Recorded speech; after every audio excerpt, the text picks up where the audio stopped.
បានឃើញវីដេអូនេះដឹងតែស្រក់ទឹកមាត់ទៀតហើយសម្បីតែខ្ញុំបញ្ចូលសំឡេងនេះក៏នៅតែស្រក់ទឹកមាត់ដែរថ្ងៃមុនខ្ញុំបានទៅប្រទេសមីងជ័យទៅលេងផ្ទះប្អូនហើយឃើញដើមតលឹងទឹងផ្លែវាធំល្អខ្ញុំក៏បបួលបងប្អូនថតវីដេអូទុកចែកជូនពុកម៉ែបងប្អូនទស្សនាកម្សាន្តតោះទៅទស្សនាទាំងអស់គ្នា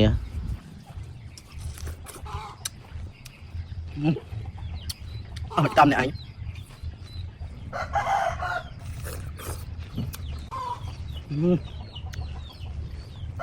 มันเป็นอะไรมัน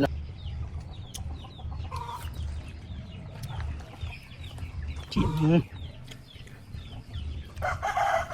โอเคตอนนี้มันจะ